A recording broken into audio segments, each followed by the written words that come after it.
Good morning, and welcome to the First Unitarian Church of Salt Lake City. I'm the Reverend Dobbins, the assistant minister of this congregation, and it is a joy to welcome each and every one of you here today. If you're visiting us for the first time, please know that you are an honored guest. Please take a moment to visit the welcome table just outside this door in Elliott Hall. Let us introduce ourselves, and let us get to know you a little bit better as well. Today's service is all mixed up from the usual order of things. We're going to do the announcements and stuff right up front so that then we can dive into some heavy material and really hold on through the end of it. So I just invite you to roll with it if you're accustomed to a particular order. We're not afraid of a little change here. We can do that, right? But some things never change. We always begin our worship with the lighting of the chalice, and so we shall do today.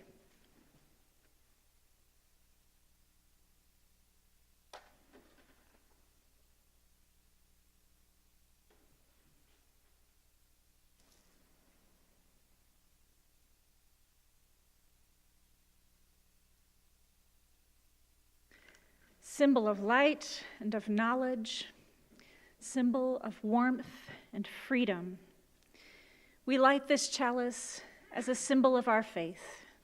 Here we gather to celebrate hope and the infinite possibilities of love. This morning we begin our worship with number 61. I invite you to rise in body or in spirit as we sing together.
Some people will say that you're not supposed to say Alleluia before Easter, but that's a silly rule. Sometimes you just need a little Alleluia.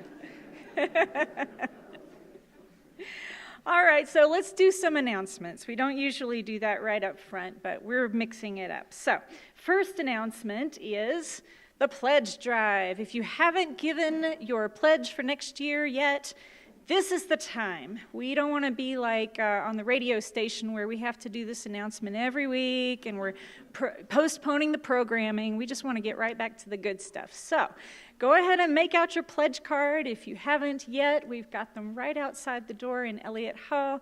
We'll catch you before you get too far and make sure you've got it in. Secondly, on April 2nd, we'll begin our next adult education series, UU History.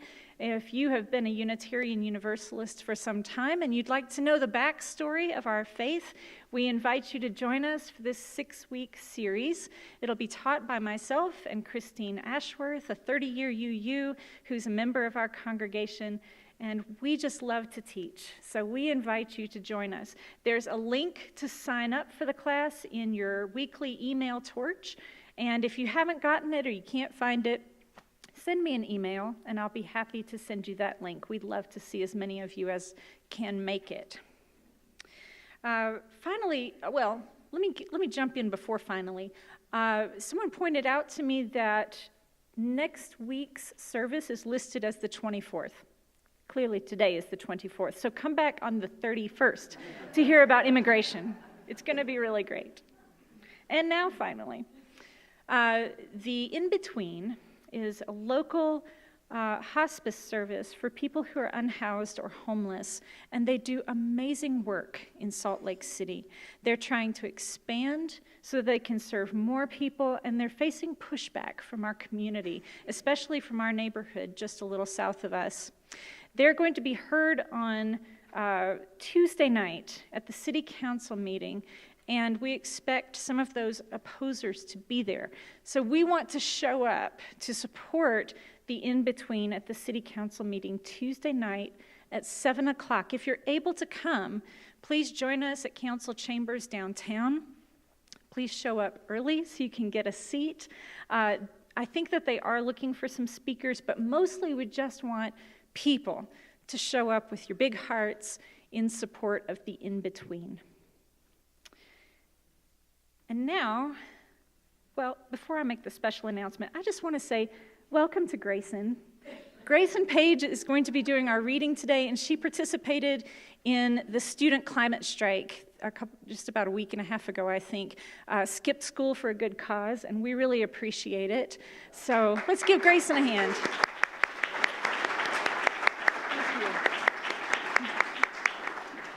You'll get to hear from her in just a moment.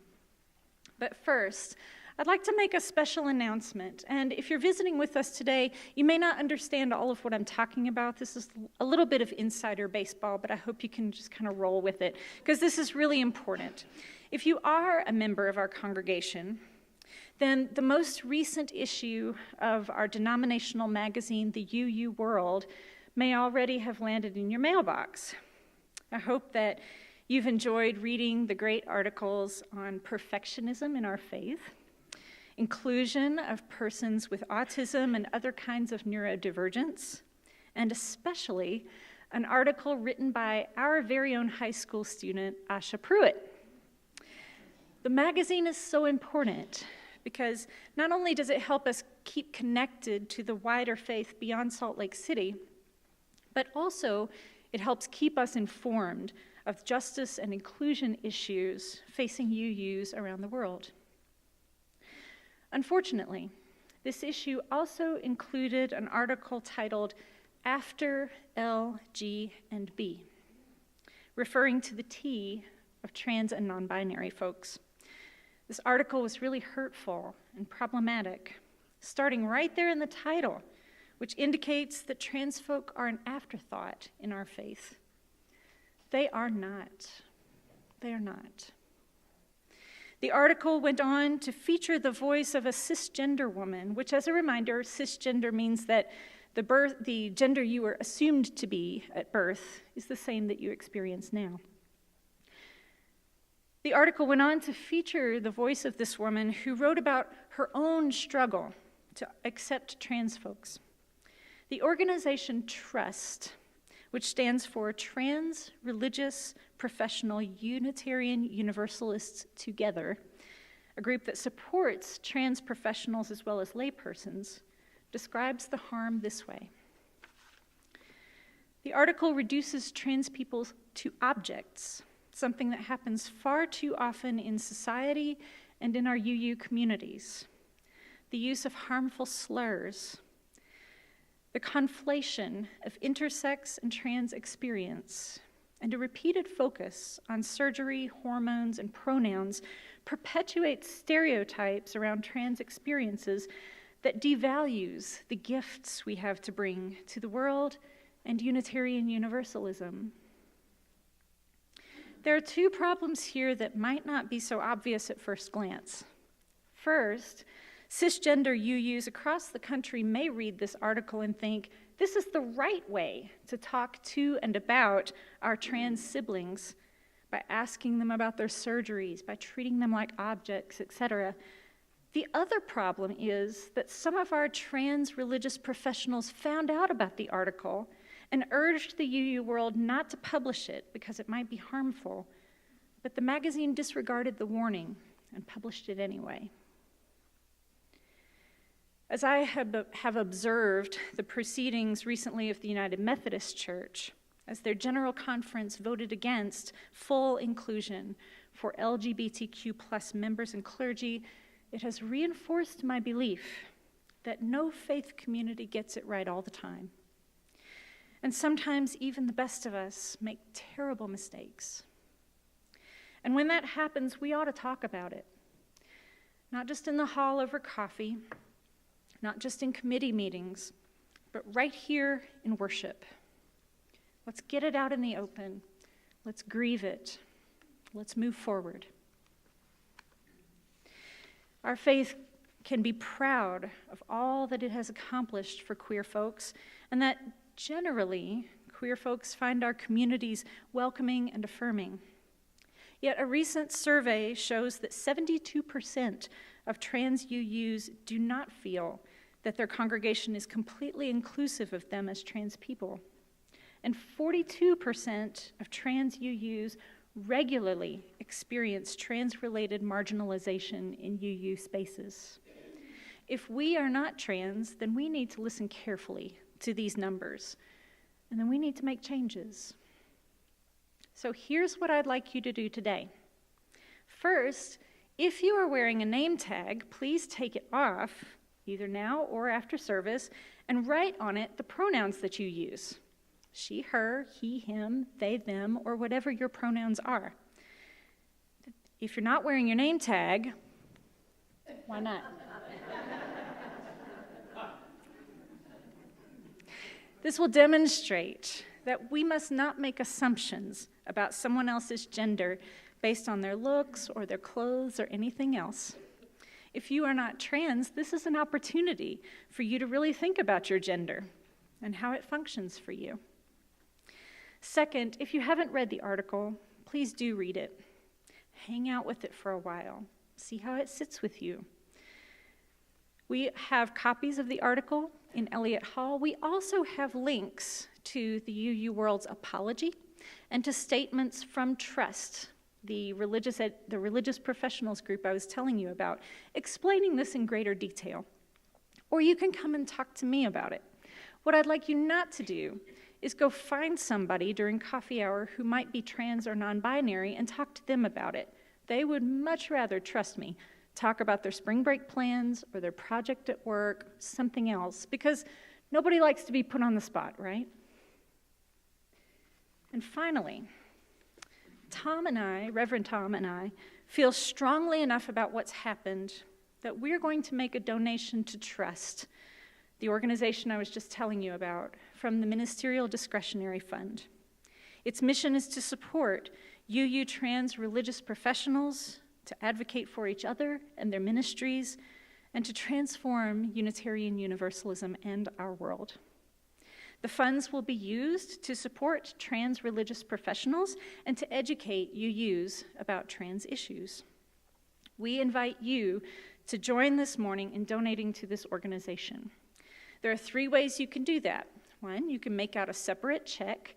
Be sure to write trust with 2 U's, because anything with a U we spell with 2 U's around here. Write trust on the memo line so we know that it's going to trust. 2, you can use your Givelify app, not only to donate to the church, but now there's a special category for trust, and you can donate that way. Or 3rd, there are some envelopes on the end of the aisles. You can put cash in the envelope and write trust on it. Any cash that goes into the plate today that is not in an envelope will go to the church, just like always. So, thank you for joining us in this commitment to make things right in our faith. The offering will now gratefully be received as we welcome one another and greet our visitors.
Our house is on fire.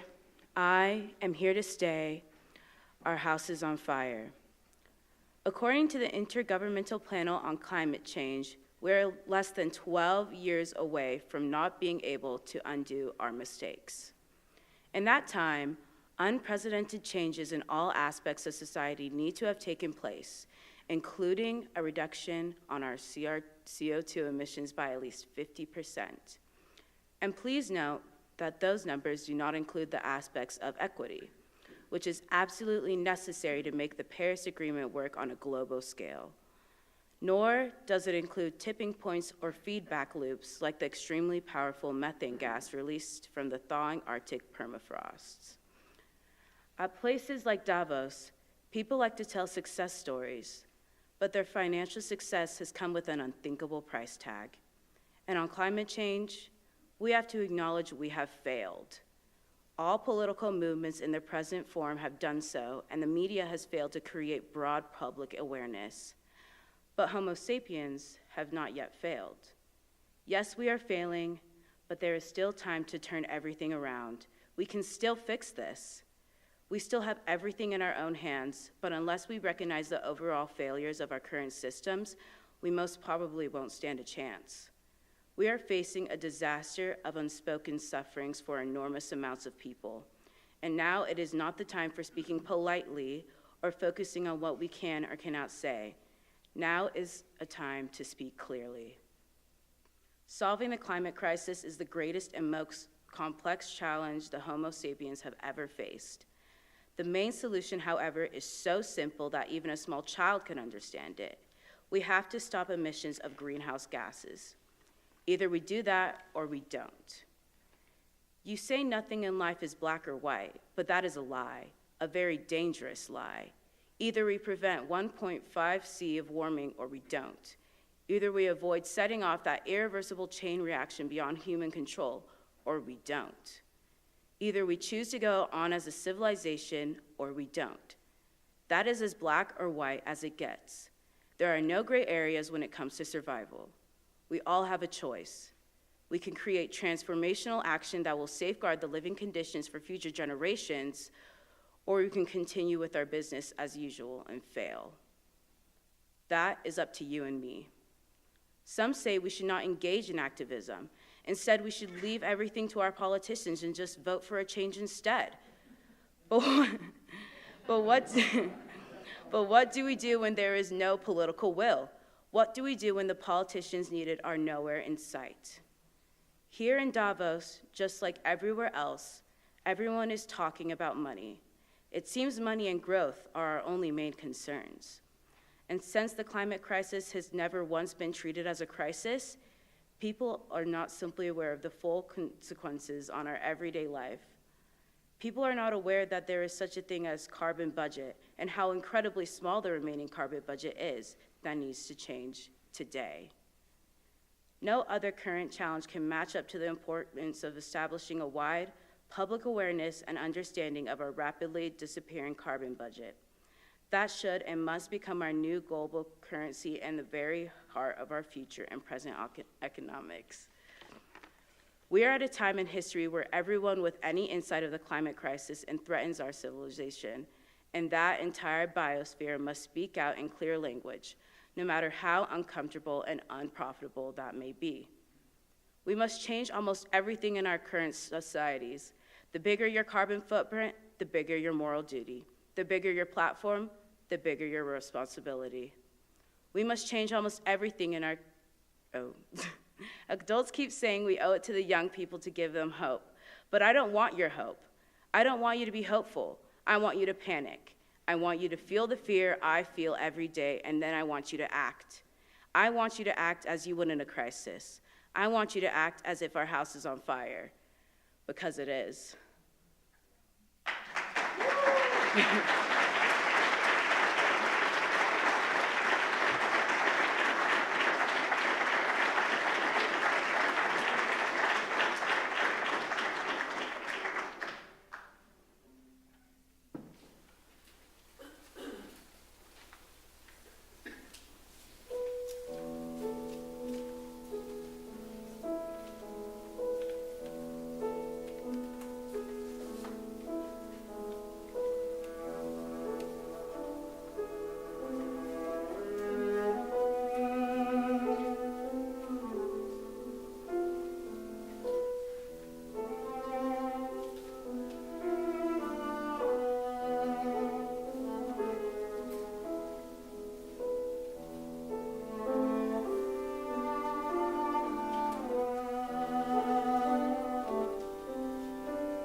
I've heard it said that the biggest news story from the year you are 10 years old will foreshadow the issues that will be most important to you as an adult, will shape the way you think about the world. That 10 years of age is the time in one's life when one begins to be more aware of the world around one and the tectonic forces that shape global humanity. For many people my age, the most important event of 1986 was the Challenger space shuttle explosion. It was not only broadcast on TV, but it was broadcast in school classrooms across the country, because one of the astronauts was the first teacher in space, Krista McAuliffe. But for me, the most formative news event of that year happened half a world away in the Soviet Union, the nuclear disaster at Chernobyl.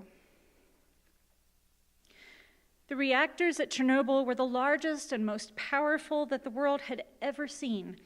Yet even in the long shadow of the 3 Mile Island disaster, the nuclear scientists and apparatchiks of the Soviet Union were more concerned with the approval of their Politburo masters than with the health and safety of their people and their land.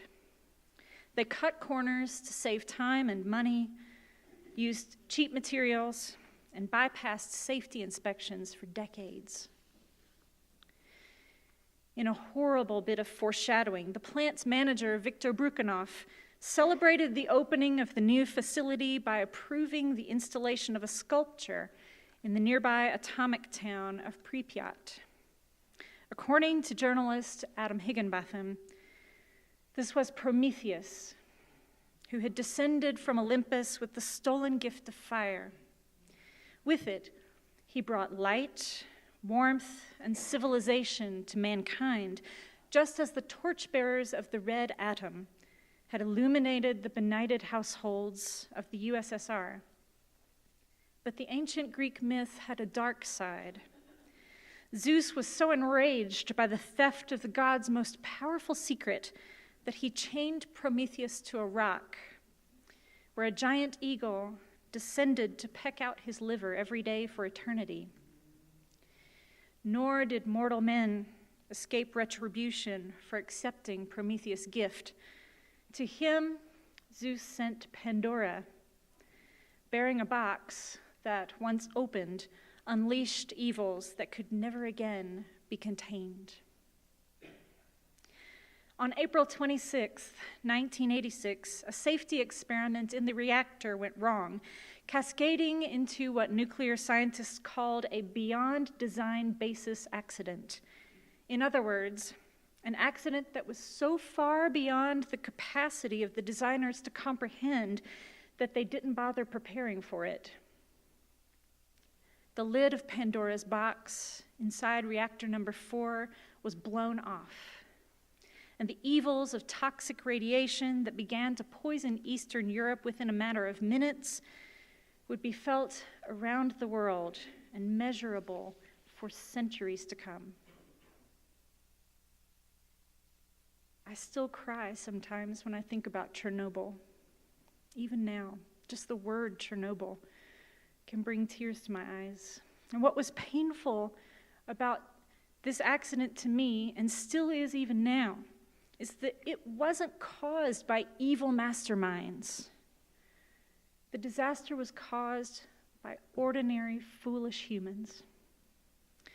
The designers were just more concerned with saving time and money and avoiding the scorn of politicians than they were with safety or environmental concerns. The operators were arguing about technical protocols when they went ahead with the fateful science test, fighting for authority, afraid of being dismissed from their posts, trying to one-up each other with their know-how and experience. The disaster was precipitated by many little things, but over it all were the familiar themes of ignorance, petty competition, selfishness, short-sightedness. As writer Charles Blow has said, One doesn't have to operate with great malice to do great harm. The absence of empathy and understanding are sufficient. I think that when I found out about the accident, when I learned that humans would not be able to enter the exclusion zone safely for hundreds, maybe thousands of years, that's when I began to realize that there was no such thing as hell. God did not need to create hell to punish us for our wickedness. We were going to do it to ourselves. We were already creating hell out of the raw materials of Eden. Now, it seems, Chernobyl is a daily occurrence. Every day, there's a new beyond design basis accident, as previously unimaginable records are being smashed. Wildfires, floods, high temperatures. The United Nations Intergovernmental Panel on Climate Change released a report a few weeks ago which examines how much better 1.5 degrees of warming would be than 2, and the results are terrifying. Climate writer David Wallace Wells says, "Hundreds of millions of lives are at stake," the report declares, should the world warm more than 1.5 degrees Celsius, which it will do as soon as 2040 if current trends continue. Nearly all coral reefs will die out. Wildfires and heat waves would sweep across the planet annually, and the interplay between drought and flooding and temperature would mean that the world's food supply would become dramatically less secure. The scariest part of this is that this is the best case scenario, not the worst case. This is what we can expect if we do everything that we can to change course. We imagine ourselves Prometheus, using science to defy the gods and bear down upon fearful, uncontrollable nature in dominion. But more often than not, we are Pandora, whose curiosity and desire undo us.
But wait, you say.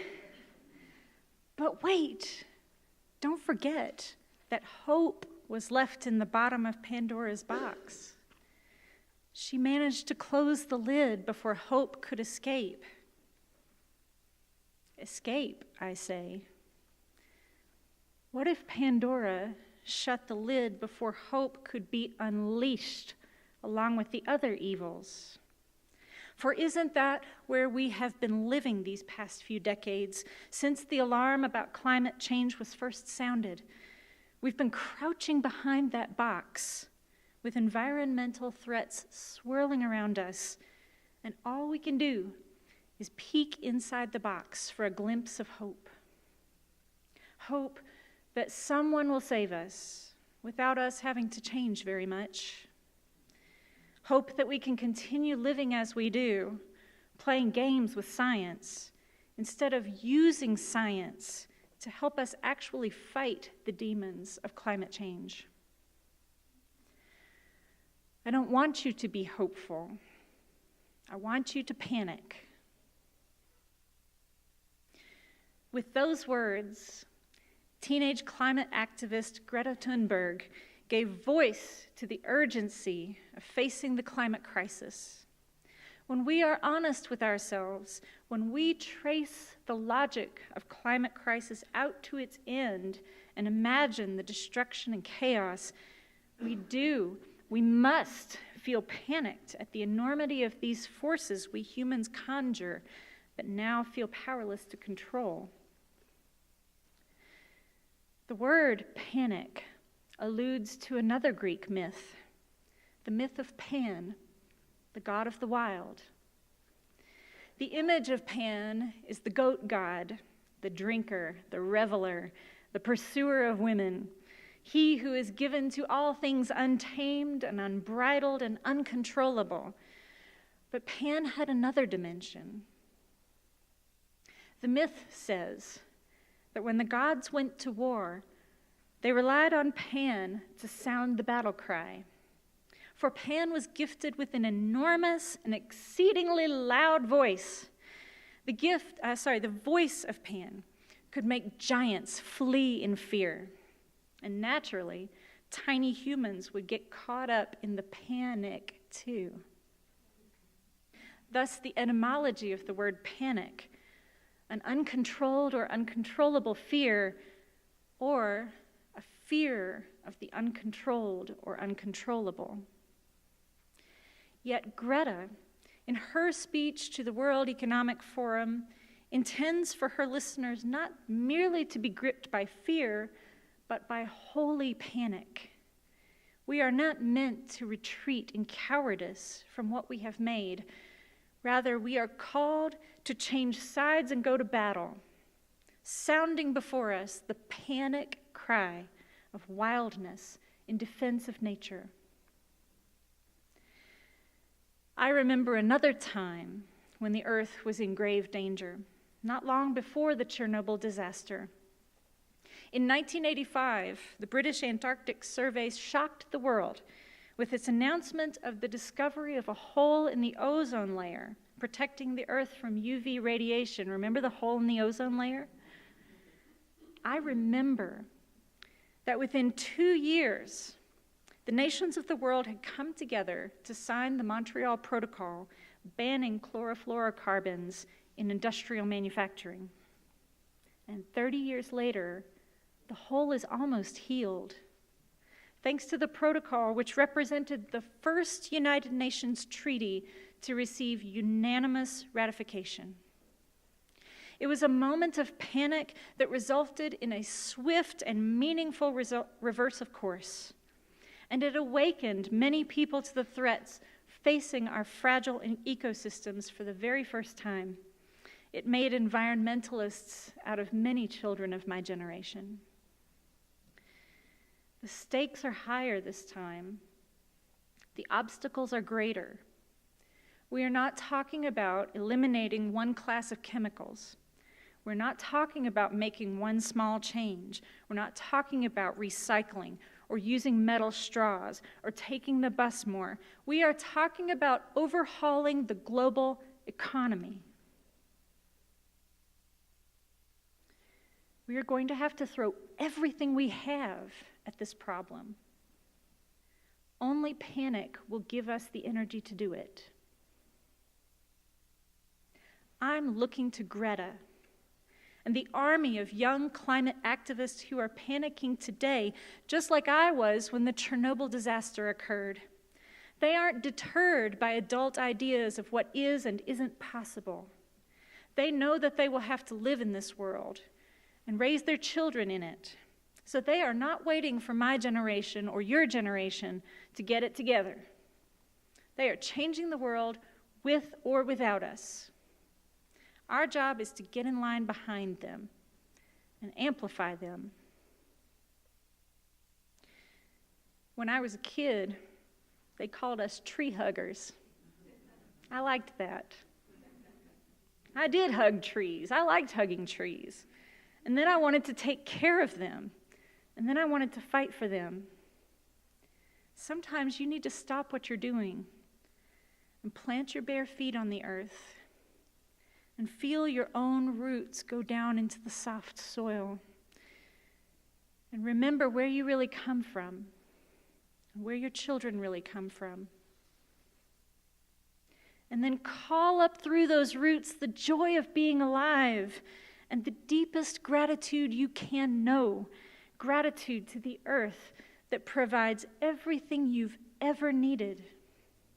Remember that you are connected to everything that lives, and that you are not standing or sitting on this earth, but sticking out into space, held to the earth by gravity and by love. And then you need to remember Pan, the wildness that we belong to, and then sound the panic cry and defend your home. Mother Spirit, thank you for giving us life. Thank you for this beautiful, fragile earth from which we arose and to which we will someday return. We repent for every time we have taken you for granted, for every time we have forgotten to take your needs into account, for upholding the systems of thoughtless consumption that choke the air and water and turn up the heat. We resolve to turn back and forswear our foolish ways. Give us the grace and the courage to panic joyfully, fiercely, relentlessly. Amen. Let us close our worship by singing together number 120, Turn Back.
words are by Adrian Rich.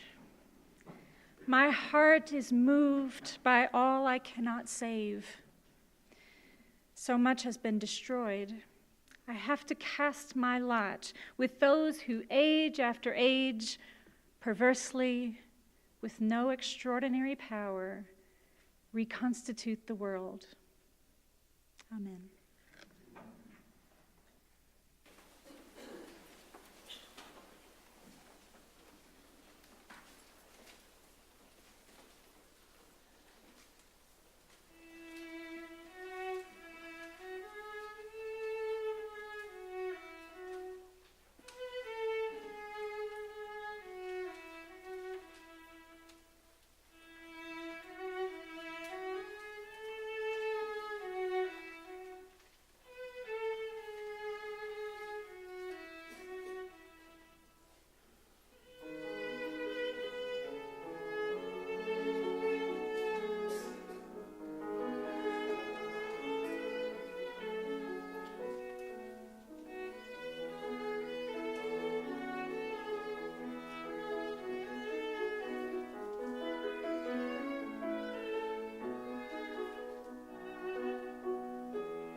David and Carl, thank you. It's just beautiful. Thank you for taking us out on an up note.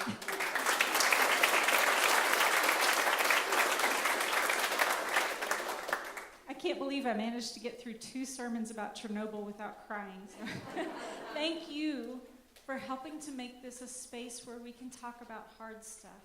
There's just not that many spaces in our public discourse right now where we can do this, and you make it possible. So thank you. I want you to have some fun today. Enjoy the, it's raining, but maybe tomorrow if it's sunny. For right now, have some coffee, but I want you to know that these climate activists, these young student activists, are going to be at the Capitol tomorrow at lunchtime, and they could use you. So come to the Capitol tomorrow, support them as they present a petition to the governor, and then show up tomorrow night for the in-between. Right now, have some coffee. Thank you for being here.